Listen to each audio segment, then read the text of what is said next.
चश्मे अक़वाम से मख्फी हकीकत तेरी है, अभी महफिल हस्ती को जरूरत तेरी, जिंदा रखती है जमाने को हरारत तेरी, को कभी किस्मत इनका है खिलाफत तेरी, वक्त फुर्सत का काम अभी बाकी है, नूर तौहीद का इत्माम अभी बाकी है।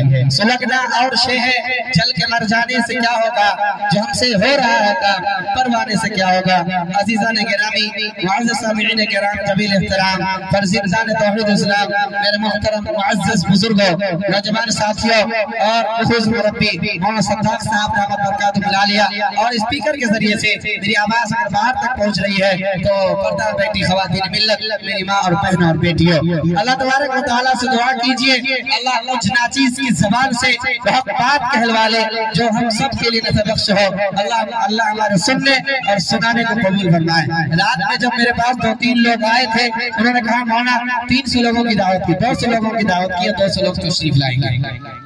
नहीं आ पाए, अपनी मजबूरी की वजह से नहीं आ पाए। हो सकता है मजबूरी रही होगी, हर किसी की मजबूरी रहती है। तो मैं आपको बताऊं मजे की बात कि अल्लाह तबारक व तआला की रहमत न किसी बड़े मजमे का मोहताज है, वो मजमा देख कर नहीं बरसा करती बल्कि दिलों की कैफियत को देखकर बरसा करती है। अगर छोटा सा मजमा है, आपने दिल से बात को सुनी और फिर उस पर अमल किया तो अल्लाह तबारक व तआला इसी में हमारा इसी में हमारे हम लोगों का फायदा हो जाएगा। मेरा बोलने का भी मकसद जो है कामयाब हो जाएगा, आपका बैठना भी कामयाब हो जाएगा। दोस्तों और साथियों, 2-3 बातें आप तक पहुंचानी है। पहली बात ये कि आज की ये महफिल, आज की ये मजलिस एक मखसूस मजलिस है और एक आज़म के साथ आपने मुनाफिद के अज़ान के साथ यहाँ पर बैठ भी गए। एक पैगाम जब एक के जिम्मा है और उस पैगाम को सुनाना है और उस पर अमल करना है, दिल में आप सबको बातें बैठानी है। दोस्तों और साथियों, अल्लाह से दुआ कीजिए अल्लाह तबारक व तआला हम सबों को उन तमाम बातों पर जो कुरान हदीस की बातें हम सबों को सुनने को मिलेगी इंशाअल्लाह, हम सब उस पर अमल करेंगे। कहिए इंशाअल्लाह। मैं आपके सामने लंबी चौड़ी बातें नहीं करूंगा, क्योंकि मुझे मालूम है कि लंबी चौड़ी बातें करना बड़ा नुकसानदेह साबित होता है। चचा, ये जो है कि मैं गया तकरीर करने के लिए दस्तारबंदी के मौके पर, तो मुझे बैठा दिया गया। कलकत्ता से आए थे एक साहब तकरीर करने के लिए, उनको बैठाया तो तकरीर करते रहे, उठने का नाम ही नहीं ले रहे। तो उसी मजमे में से बूढ़े शख्स उठे, बुजुर्ग आदमी उठे, पीछे से डंडा लिया, बढ़े मौलाना साहब की तरफ। अब मौलाना की हालत खराब हुई। मुफ्ती सद्दाक साहब, ये क्या बात हुई चचा, मेरी तरफ आ रहे हैं? तो अब लोगों ने पूछा बूढ़े मियाँ कहाँ चले? कहा कि मौलाना आप मत घबराओ, आपको कुछ नहीं कहूंगा, जिसने आपको बैठाया है ना उसका नाम बता दीजिए बस। तो मैं आपके सामने नहीं चाहता कि इतनी लंबी गुफ्तगू करूं, मौलाना साहब के पास आप डंडा लेके आ जाए। बस 2-3 बातें आप तक पहुंचाऊंगा कुरान और हदीस की रोशनी में। पहली बात ये, कुल्लुकुम राइन व कुल्लुकुम मसऊलुन अन रइयतिही। तुम में कर एक जिम्मेदार है और हर शख्स को उसकी जिम्मेदारी के बारे में पूछोगी। हर कोई जिम्मेदार है, कोई एक जिम्मेदार नहीं। समाज के अंदर जिसको हम लोग बेवकूफ समझते हैं, समाज के अंदर जिसकी कोई इज्जत नहीं है, जिसकी कोई औकात नहीं है, जिसकी बात सुनने को कोई तैयार नहीं है, वो भी अपने घर का जिम्मेदार है। अपनी बीवी का जिम्मेदार है, अपने बच्चों का जिम्मेदार है। वो जब चाहे जहां चाहे अपने बच्चों को बैठा दे, कम से कम इतना तो नहीं है, इतना तो है कि अपना तो जिम्मेदार है सब, हर कोई अपना तो जिम्मेदार है, उसको उसके बारे में पूछोगी। अब गहराई में जाएंगे, वहां पर जहां बीवी के पास हम जाएंगे तो वहां पर भी क्या बोलना है, कितना बोलना है, उसका भी हुनर चाहिए, उसका भी सलीका चाहिए। और बहुत ज्यादा गहराई में जब आप जाएंगे तो बीवी किसी की भी नहीं सुनती, मेरी क्या किसी की भी नहीं सुनती। दोस्तों और साथियों लगा तो हर एक जिम्मेदार है, हर एक को उसकी जिम्मेदारी के बारे में पूछोगी। किसी को अल्लाह ने इज्जत दी, किसी को अल्लाह ने कुर्सी पर बैठाया तो उसके बारे में अल्लाह, कुर्सी पर बैठाने वाली जात अल्लाह की है, इज्जत देने वाली जात अल्लाह की है।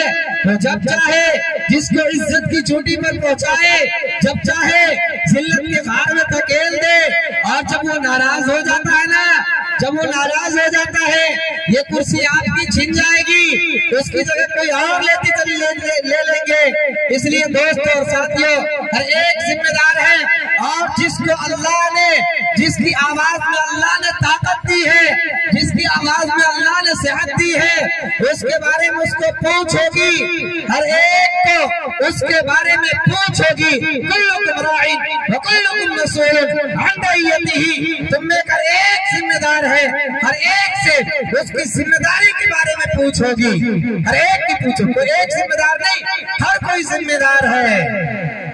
मुझे रहज़नों से गिला नहीं, तेरी रहबरी का सवाल है। वो तो रहज़न थे, वो तो डाकू थे, वो लूट लिए, उसका काम था लूटना, वो लूट लिए। तुम कैसे रहबर साबित हुए, तुमने कैसी रहबरी की, तुम्हारे काफिले को लूट लिया गया, तुमने कैसी रहबरी की, उसका काम था लूटना, तुमने कैसे रास्ते का इंतखाब किया तो तुम्हारे काफिले को लूट लिया गया। पूछोगी, हर किसी से पूछोगी।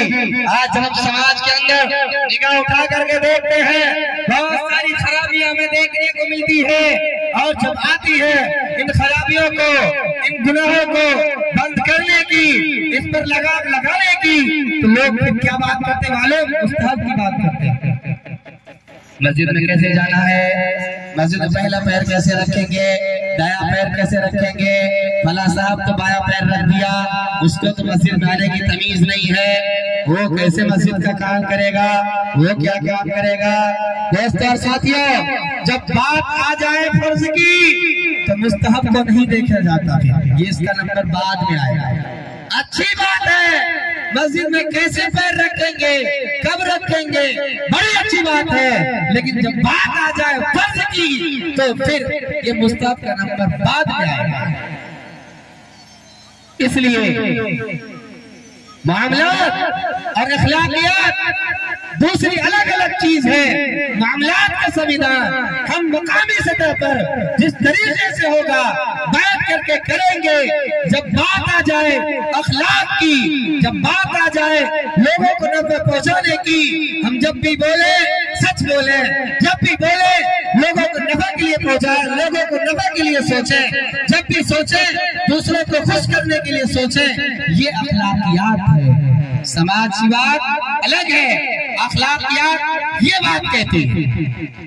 दोस्तों और साथियों मल्लम यरहम सगीरना वलम युअक्किर कबीरना, रब कब खुश होंगे, रब कब खुश होंगे जब आपका अखलाक अच्छे होंगे, जब आपकी जुबान अच्छी होगी, जब आपकी सोच अच्छी होगी, जब आपकी जुबान के अंदर या अपने दिल के अंदर लोगों की मखलूक की तड़प होगी, तब आपके लिए अल्लाह तबारक व तआला दूसरों के दिलों में मुझसे को पैदा फरमाएंगे, तब आपके दिलों में अल्लाह तबारक व तआला दूसरों के लिए मोहब्बत को पैदा फरमाएंगे।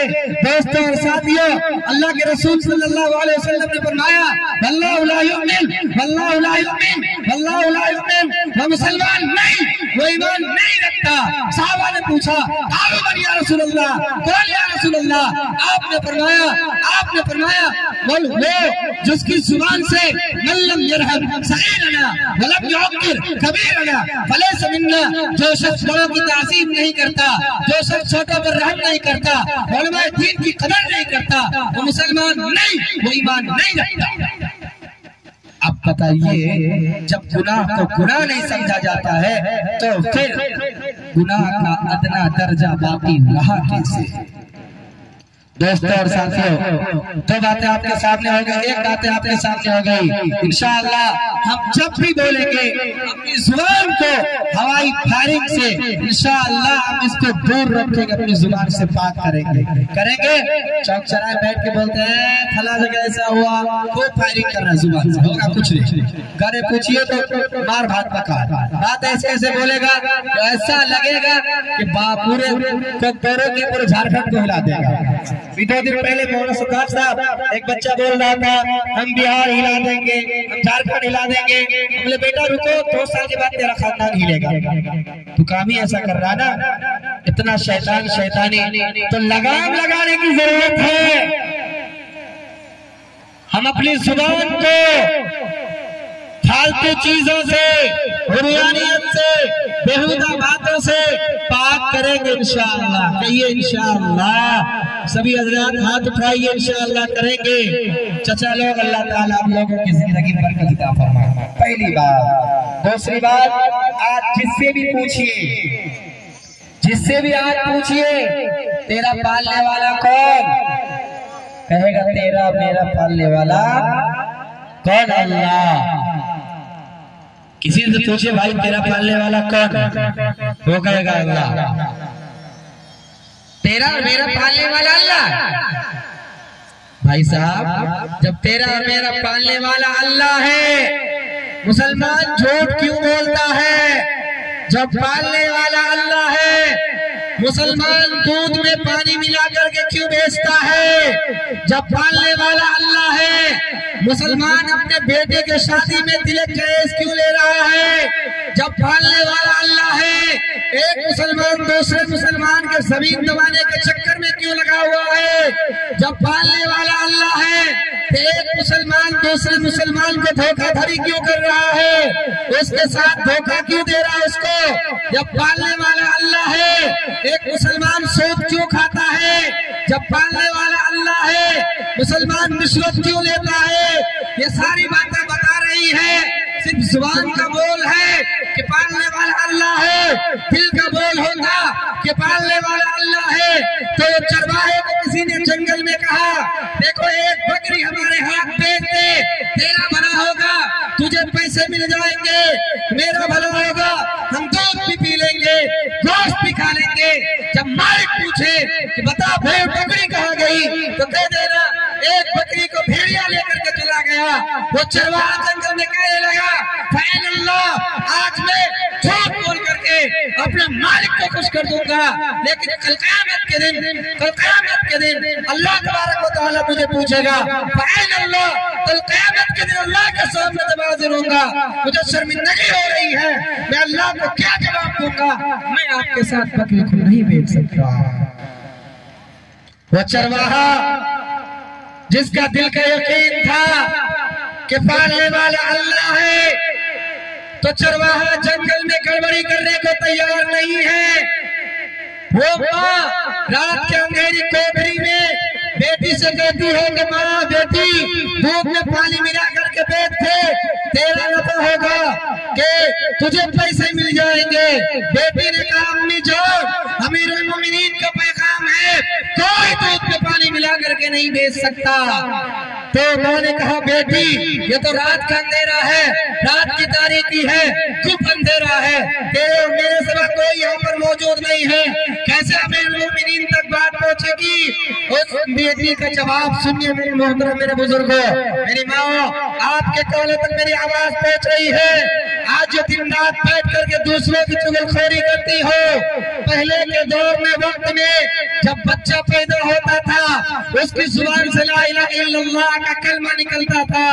आज की माएँ जब औलाद को करती है तो उसकी जुबान पर गालियां, तरह तरह की बदतमीजी, बेहयाई क्यों होती है? दोस्तों और साथियों, इसकी बड़ी वजह यह है जब बच्चा पेट में होता है, माँ गंदी गालियां शुरू करती है, दूसरों की ग़ीबत, दूसरों की चुगलखोरी करती रहती है। ये अलग मौजू है, मैं नहीं छेड़ता। माँ बहनों, आपके कानों तक अगर मेरी आवाज पहुंच रही है तो आप इस जवाब को सुनो। रात के अंधेरी कोठरी में माँ ने कहा बेटी दूध में पानी मिला करके बेच दे। बेटी कामिल मुमिनीन का पैगाम है, कोई दूध में पानी मिला करके नहीं बेच सकता। माँ ने कहा कि वो अंधेरा है, रात की तो तारीकी है, रात का सन्नाटा है, वो अंधेरा, कोई तारीकी माहौल को देखने के लिए नहीं आता। माँ बेटी ने कहा माँ से कि बेटी बेशक मेरे और तेरे सिवा यहाँ पर कोई तीसरा मौजूद नहीं है, लेकिन रात के अंधेरी में, इस गुप्त अंधेरे में वो अल्लाह ऐसे देख रहा है जैसे दिन के उजाले में अल्लाह तबारक व तआला देखता है।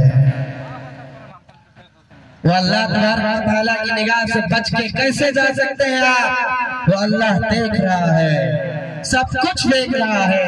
इन्नल्लाह काना अलैकुम रक़ीबा। वो अल्लाह देख रहा है, इसलिए गड़बड़ी करना छोड़ दीजिए। वो आपका मालिक देख रहा है, आपका खालिक देख रहा है, आपका राज़िक आपको देख रहा है, जिसने आपको पैदा किया है वो आपको देख रहा है। इन्नल्लाह काना अलैकुम रक़ीबा। बेशक हम तुम सबके ऊपर जबरदस्त निगरान है। वही सब एक एक गड़बड़ी का कल क़यामत के दिन हिसाब लेगा। दो बातें हो गई, तीसरी और आखिरी बातें आपके कानों में पहुंचा देता हूँ। उसके बाद मौलाना सरदार नकवी साहब दामद बरकतुहुल आलिया आपसे इज़हार ख्याल पेश फरमाएंगे। तीसरी बातें, दो बातें हम करेंगे इंशाअल्लाह। पहली बात क्या है दोस्तों और साथियों, हम अपनी जुबान को पाक करेंगे झूठ से, तमाम लायानी बातों से इंशाअल्लाह। दूसरी बात क्या है, हम जब भी बोले सच बोलेंगे इंशाअल्लाह। हमारा यकीन है कि अल्लाह तबारक व तआला देख रहा है, सुन रहा है, सब कुछ देख रहा है। उनके कैमरे के अंदर सारी बातें रिकॉर्ड हो रही है। जिस तरीके से अभी रिकॉर्ड सारी बातें हो रही है, उसी तरीके से अल्लाह तबारक व तआला भी रिकॉर्ड कर रहा है। तीसरी बात है वो तालीम के हवाले से, ये बच्चे यहाँ पर मदरसा हुसैनिया के बच्चे आपके सामने बैठे हुए हैं। तालीम के हवाले से मैं आपको बताऊं कि फिक्र अमल पहले फना होती है, फिर जाके किसी कौम की शौकत में जवाल आता है। आज चुनिंदे बच्चे जो बाहर के बच्चे आकर के मदरसे में पढ़ते हैं, लेकिन हमारे यहाँ के बच्चे महरूम हो रहे हैं। इससे बड़ी बदनसीबी की बात हमारे और आपके लिए क्या हो सकती है? इंग्लिश मीडियम में आपने पढ़ा दिया बच्चों को ABCD जाना, लेकिन ला इलाहा इल्लल्लाह नहीं जाना। That is very important Islamic education and modern education। आप इंग्लिश मीडियम में पढ़ाते हैं अलग कल्चर में, आप जहाँ पढ़ाते हैं वहाँ हम लोग भी CBSE बोर्ड से पढ़े लिखे लोग हैं। हम लोग ये नहीं कहते हैं कि आप CBSE मत पढ़ाइए, आप इंग्लिश मीडियम में नहीं पढ़ाइए। हम लोग तो नदवा से बात करने वाले फारिग होने वाले लोग हैं। हम लोग खुद कहते हैं कि आप इंग्लिश मीडियम में पढ़ाइए, लेकिन सबसे पहले आप उसे इस्लामी तालीम दीजिए, ताकि आपके मरने के बाद आपके जनाजे की नमाज पढ़ाने वाला कोई आलिम ना मिले। आपको बच्चा इतना पढ़ा लिखा होना चाहिए तो आपके जनाजे की नमाज पढ़ा सके। तखय्युलात की दुनिया में आपको चचा लेकर के चलो। मीरगंज के अंदर एक जगह है, बरेली में मीरगंज जगह है, वहां पर जाना हुआ।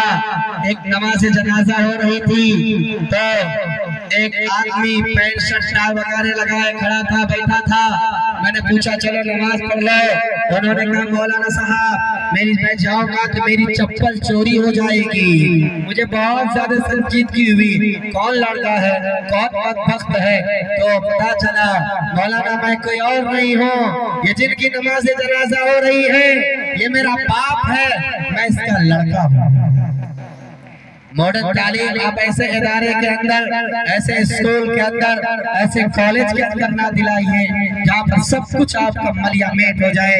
माँ बाप के हुकूक है, माँ बाप के क्या किरदार है, ला इलाहा इल्लल्लाह का मतलब माना क्या है, कुछ न जाने सब मलिया मेट हो जाए। बेसी करे आप उन्हें इंग्लिश मीडियम में दीजिए, इंजीनियर बनाइए, साइंटिस्ट बनाइए, मास्टर बनाइए, जो बनाना है सब कुछ बनाइए। सबसे पहले उन्हें मुसलमान बनाइए।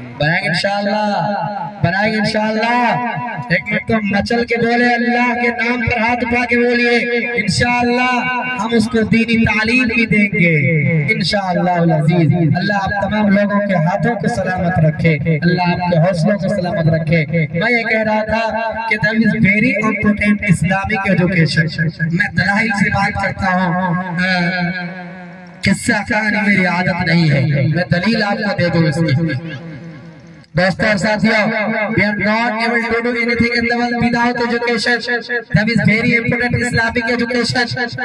आप इलाके के अंदर अगर सम्मान चाहते हैं, मदरसे के कुछ बच्चे यहाँ पर बैठे हुए आपसे मैं कहता हूँ, आप अगर सम्मान चाहते हैं, समाज में खोई हुई इज्जत को हासिल करना चाहते हैं, आपको तालीम के मैदान में आगे आना पड़ेगा, वरना तालीम के बगैर आप कुछ नहीं कर सकते।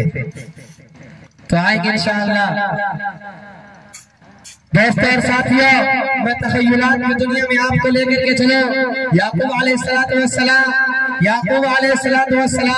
जब उनके वफात का वक्त आया, याकूब अलैहिस्सलाम के वफात के वक्त में एक अजीब और गरीब मंजर पेश आया। एक ये वाक़या सुना कर मैं अपनी बात को खत्म कर देता हूँ।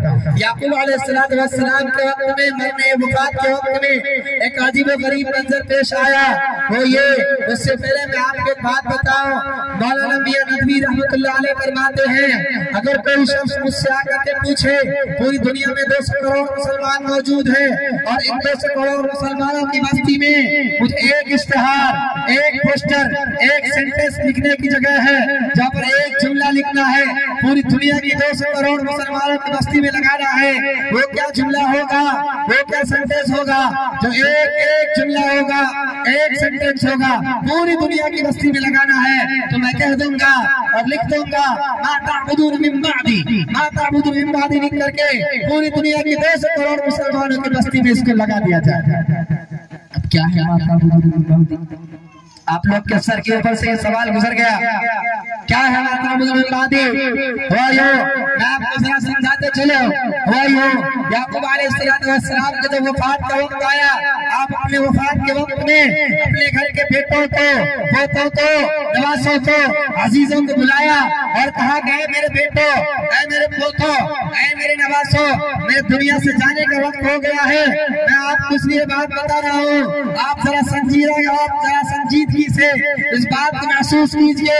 ये वो बच्चे हैं जिनके रूह को नबियों ने चूमा था, जिनके वो बच्चे हैं जो नबूवत के चश्मो चराग थे, जिब्राइल अमीन ने जिनके रूह को चूमा था। ये वो बच्चे हैं जिसके नस में नबियों का खून दौड़ रहा था। निगाह नबूवत के सामने जिन बच्चों की तरबियत और परवरिश हुई थी, उन बच्चों के सामने याकूब अलैहिस्सलाम ने सबसे बुलाया, ऐ मेरे बेटों, ऐ मेरे पोतों, ऐ मेरे नवासों, ऐ मेरे अजीजों, मेरे दुनिया से जाने का वक्त आ गया है। आप मेरे दुनिया से जाने का वक्त आ गया है। मैं दुनिया से जाते वक्त मैं तुमसे एक सवाल करना चाहता हूँ। इस सवाल का जवाब दो तुम मुझे, ताकि मुझे सही जवाब सुन करके मेरी आंखें ठंडी हो जाए, मैं अल्लाह तबारक व तआला के पास सुकून से जा सकूं। दोस्तों और साथियों, वो क्या सवाल था याकूब अलैहिस्सलाम ने जो अपने बच्चों से किया है, मा ताबुदून मिन बादी, ये बताओ मेरे दुनिया से जाने के बाद तुम किसकी इबादत करोगे? मेरे दुनिया से जाने के बाद तुम्हारे हाथ किसके सामने उठेंगे? मेरे दुनिया से जाने के बाद तुम्हारी पेशानी किसके सामने झुकेंगी? वो बच्चे जो नबूवत के चश्मो चराग थे, बच्चों ने मेरे सवाल कह दिया, याबुदु इलाहा व इलाहा आबाए इब्राहीम इस्माइल व इसहाक इलाहा व नहनु मुस्लिमून। कुरान करीम के अंदर अल्लाह तबारक व तआला ने इसका नकल किया। कुरान करीम के अंदर वो तमाम बच्चों ने एक सवाल कह दिया, याबुदु इलाहा व इलाहा आबाए इब्राहीम इस्माइल व इसहाक इलाहा व मुस्लिमून। ऐ मेरे दादा, ऐ मेरे परदादा, ऐ मेरे नाना, आप घबराइए मत, हम आपके अब्बाजाद इब्राहीम अलैहिस्सलाम उनके माबूद ला शरीक रहो, एक अल्लाह की इबादत करेंगे, उसके अलावा किसी की इबादत नहीं करेंगे। दोस्तों और साथियों, वो नबी जो अपने बच्चों के ईमान और अकीदे से मुतमईन नहीं है, आज 1400 साल के बाद उम्मत के लोगों को दोनों के मुसलमानों, आप अपने बच्चों की ईमान और अकीदे से कैसे मुतमईन हो गए? बताइए कैसे मुतमईन हो गए? आज जरूरत इस बात की है हम अपने बच्चों को इस काबिल बनाएं कि बच्चे हमारे मरने के बाद नमाज जनाजा पढ़ा सके, पढ़ाएंगे इंशाअल्लाह। वो जो एक समरा और एक शजरा हाजी खतीब साहब ने लगाया, वो बहुत बड़ा समरा तकसीम हो रही है। हम आप अपने बच्चों के मुस्तकबिल के लिए अपने गाँव के अंदर मकतब के मेयार को बुलंद कीजिए, पढ़ने के लिए भेजिए और भी करें, कुरान करीम भी पढ़ाएंगे, हम पढ़ाएंगे। आज होता क्या है, बाप का आम सिबारा पढ़ाते पढ़ाते बाप का भी नस टूट जाता है, बच्चों का भी नस फूलने लगता है। जो सरल होगा, जो नेता हुआ होगा, जो लंगड़ा होगा, उसको देगा मदरसा में मौलवी को दौर में, और जो स्पेशल क्वालिटी होगा उसको देगा इंग्लिश में।